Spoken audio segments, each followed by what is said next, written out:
Gördüğümüz, bildiğimiz dünyanın hemen altında işleyen bir gölge organizasyon var. Görevi, insanlığı, mantığımızı aşan, evrenin kurallarını büken varlıklardan korumak. SCP Vakfı. Esir al, muhafaza et ve koru. Ama korumak için muhafaza ettikleri şeyler neler? Bugün SCP Vakfı'nın kilit altında tuttuğu varlıkların buzdağına dalacağız. Yüzeydeki bilinen tehlikelerden okyanusun en dibindeki varoluşu tehdit edip aklınızı kaybettirecek sırlara doğru ineceğiz. Ve inanın bana, en dipte sadece karanlık yok.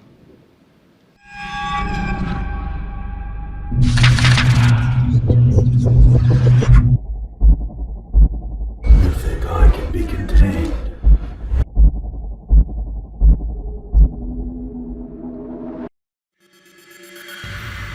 Calling all units. At 211 at 675 Main. Backup needed. Buzdağının yüzeyi. Burada vakfın poster çocukları olan ama her biri ölümcül olan varlıklar var. SCP-173, namı diğer heykel. Sınıfı Öklit. Muhtemelen en ünlüsü. Basit bir kuralı var. Ona bakmak zorundasın. Gözünü bir an bile kırparsan hareket eder. Ve amacı da boynunu kırmak.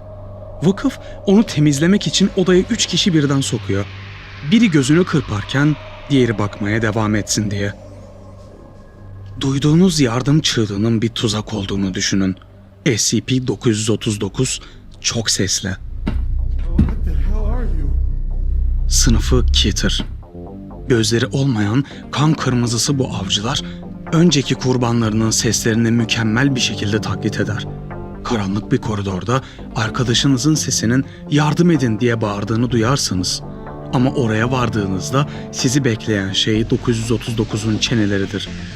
Bu seviye sadece canavarlarla değil, kurbanlarının son anlarını silah olarak kullanan avcılarla da dolu.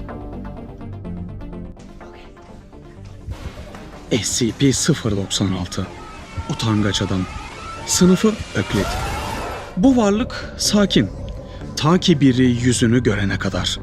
Yüzünü ister doğrudan, ister bir fotoğrafta, hatta isterse 4 piksellik bir görüntüde görsün. Hiç fark etmez. SCP-96 nerede olursanız olun bunu bilecek, durdurulamaz bir öfkeyle peşinize düşecek ve sizi yok edene kadar durmayacak. Asıl korkunç olan o sırada yüzünü örtmeye çalışarak çığlık atması. Şimdi duvardan bile geçebilen bir avcı ile tanışın. SCP-106, namı diğer yaşlı adam. Sınıfı Keter. 106, katı maddelerin içinden bir hayalet gibi süzülebilir ve dokunduğu her şeyi çürütür. Ama en korkuncu avlanma yöntemi. Sizi yakalar ve kendi cep evrenine sürükler. Bu cep evreni sonsuz bir işkence labirentidir. Vakıf onu ancak karmaşık ve sürekli değişen çelik odalarda tutabilir. Duvarların sizi koruyamadığı bir tehdit. Bu dördü tehlikeli ama buzdağın yüzeyindeler. Çünkü en azından anlaşılabilir fiziksel tehditler sunuyorlar. Şimdi suları biraz daha bulanıklaştıralım. Biraz daha derine indiğimizde sadece öldürmeyen, aynı zamanda bozan varlıklarla karşılaşırız. SCP-035 Ele geçiren maske. Sınıfı Keter. Bu antik komedi maskesi basit bir nesne değildir. Son derece zeki ve manipülatiftir. Yüzüne 5 metreden fazla yaklaşan herkes maskeyi takmak için dayanılmaz bir arzu duyar. Taktığı anda ise bilinçleri yok olur. Maske bedenin kontrolünü ele geçirir ve kurbanın vücudu hızla çürümeye başlar. 035 vakıf personelini defalarca kandırmış, kaçış planları yapmış ve geride sadece çürümüş cesetler bırakmıştır. SCP-049 Veba Doktoru. Sınıfı Öklit. 15. yüzyıl veba doktoru gibi görünen bu varlık bayağı konuşkandır. Amacının salgını tedavi etmek olduğunu söyler. Ancak onun tedavisi ölümcül. Size dokunduğu an ölürsünüz ve dakikalar sonra tedavi edilmiş bir zombi olarak yeniden canlanırsınız. Asıl sorumuz da şu: bu varlığın bahsettiği o salgın acaba ne? Peki ya bir elementin bilinci olsaydı? SCP-457 yanan adam. Sınıfı Euclid-Keter. 457 alev formunda bir varlıktır. Başlangıçta küçük bir alevdir ancak yakıt yani odun, gaz hatta insan buldukça büyür ve daha zeki hale gelir. Yeterince büyüdüğünde alevden insansı bir form oluşturur ve tek bir amacı vardır. Daha fazla yakıt bulmak ve daha fazla büyümek. Onu suyla söndüremezsiniz. Sadece daha küçük kızgın parçalara ayırırsınız. O durdurulamaz bir açlıktır. SCP-682 Yok edilemez kertenkele. Sınıfı Keter. İşte vakfın en büyük baş belası. SCP-682 tüm yaşamdan nefret eden dev bir sürüngendir. Onu yok etmeyi denediler. Asit banyoları, nükleer bombalar, hatta diğer tehlikeli SCP'ler. Ama 682 her saldırıdan sonra adapte olarak daha da güçlendi. Vakıf onu öldüremez. Sadece muhafaza etmeye çalışır. Tehlike artık sadece ölüm değil. Aynı zamanda çaresizlik. Derinlere hoş geldiniz. Burada fiziksel tehlikeden çok zihinsel tehlikelerle karşı karşıyayız. SCP-895 Kamera bozucu. Sınıfı Euclid. 895 süslü bir ahşap tabuttur. Ona çıplak gözle bakmak tamamen güvenlidir. Hiçbir şey olmaz. Ama onu bir video kamerayla kaydetmeye kalkarsanız işte o zaman bilgi tehlikesi başlar. Kayıttan onu izleyen herkes anında korkunç halüsinasyonlar görmeye başlar. Zihinsel çöküntü yaşarlar ve genellikle kalp krizinden ölürler. Vakıf bu tabutu neden koruyor? Çünkü onun görüntüsü bile aslında bir silah. SCP-001 Kapı muhafızı. Sınıfı Taumel-Keter. Evet, SCP-001 vakfın başlangıcı. Birden fazla 001 geçidi var. Hangisinin gerçek olduğu bilinmiyor. Ancak en korkuncu şudur. Üzerinde cennetin kapısı olduğu iddia edilen bir yerde duran 3 kilometre boyunda alevli bir kılıç taşıyan melek benzeri bir varlık. Yaklaşan herkese defol emrini verir ve emre uymayan her şeyi anında yok eder. Vakıf o kapının açılmasını engellemek için etrafına bir üs kurmuştur. Derinlere indikçe canavarlar kayboluyor ve yerine daha kötü bir şey bırakıyor. Yalnızlık. SCP-3001 Kızıl gerçeklik. Bu bir varlık değil, burası bir yer. Gerçeklikler arasında sıkışıp kalmış kızıl ve boş bir boyut. Vakıf araştırmacısı Robert Scranton buraya yanlışlıkla hapsoldu ve yıllarca, milyonlarca yıl orada tek başına kaldı. Fizik kurallarının olmadığı bu yerde bedeni yavaşça çözülürken asıl çözülen zihniydi. SCP-3001'in dosyası Scranton'un deliliğinin sınırındaki son kayıtlarını içeriyor. Buradaki tehlike size saldıran bir şey değil, size saldırması için hiçbir şeyin olmamasıdır. Ve SCP... Affedersiniz, bu varlık hakkında konuşmak, yazmak ya da bilgi depolamak imkansız. Çünkü bu varlık bilgiyi çalıyor. Eğer onun hakkında net bir bilgiye sahip olursanız peşinize düşer ve sizi alır. Bu yüzden vakıf onunla sadece piktogramlar aracılığıyla iletişim kurarlar. Hakkında konuşamayacağımız bir varlıktan nasıl korunabiliriz ki?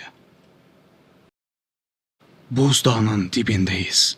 Burası SCP Vakfı'nın bile kontrol etmekte zorlandığı, varoluşun kendisini tehdit eden bir yer. SCP-2317 Başka bir dünyaya açılan kapı. Sınıfı Keter. Vakıf bu varlığı eski bir tapınaktaki ahşap bir kapı olarak listeliyor. Ama bu bir yalan. Gerçekte bu başka bir boyuta açılan bir geçit. O boyutta ise Kızıl Kral olarak bilinen kozmik kötücül bir tanrı esirdir. Kapıyı tutan 7 zincir vardır ve video kayıtlarına göre bu zincirlerden 6'sı çoktan kırılmıştır. SCP-2935 Ölüm. Vakıf bir mağarada paralel bir evrene açılan bir geçit bulur. İçeri gönderdikleri ekip korkunç bir gerçekle karşılaşır. Bu evrende her şey ölmüştür. Tüm insanlar, tüm hayvanlar, tüm bitkiler. Hatta SCP-682 bile ölü bulunmuştur. Makineler durmuş, ateş sönmüş, hatta ölüm kavramının kendisi bile ölmüş gibi görünmektedir. Tehlike şudur, bu ölüm olayı bir virüs gibidir. Ve oraya giden ekip bu evrene geri döndüğünde ölümü kendi evrenimize taşıyacaktır. Vakıf o mağaranın girişini sonsuza dek mühürlemiştir. Çünkü o kapı açılırsa her şey biter. SCP-2747 Anafabula Sınıfı Keter. Anafabula. Bu bir varlık değil, bir meta konsept. Bir hikaye anlatısında, yani bir kitap, bir film, hatta bir SCP dosyasında belirli anlatı kalıpları bir araya geldiğinde anafabula tetikleniyor. Ve o hikayenin geçtiği gerçekliği yok ediyor. Vakfın en büyük korkusu şu: eğer SCP dosyaları da bir hikaye ise bir gün yanlış dosyayı yazarak kendi evrenlerinin, yani bizim evrenimizin anafabula tarafından yok edilmesine neden olabilirler. SCP-3812 Zirvedeki Ses. Sınıfı Keter. Bu varlık eskiden Sam Howell adında bir insandı. Ama bir gün uyandı. Gerçekliği bir yazar tarafından yazılan bir anlatı katmanı olarak görmeye başladı. Ve bu durumdan da oldukça nefret ediyordu. 3812 o kadar güçlendi ki sadece bizim gerçekliğimizi değil, bizi yazan yazarın gerçekliğini ve onun yazarının gerçekliğini böyle sonsuz bir merdiven gibi tırmanmaya başladı. Sürekli deliliğin sınırında çığlık atıyor çünkü üstündeki o sesleri susturamıyor. O kendi varoluşunun yazarına savaş açmış bir varlık. SCP-3999. Ben başıma gelen her şeyin merkezindeyim. Sınıfı Apollon. Bu belki de en korkuncu. SCP-3999 sadece bir araştırmacıyı hedef alan, gerçekliği büken bir varlıktı. Araştırmacı Taloran bu varlık tarafından milyonlarca yıl boyunca işkence gördü, öldürüldü, yeniden dirildi. Gerçeklik onun etrafında yeniden yazıldı.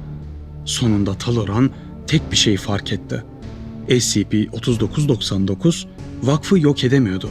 Çünkü Taloran ona direniyordu. Taloran varlığın kendisi haline gelmişti. Kendi canına kıyarak varlığı da yok etti.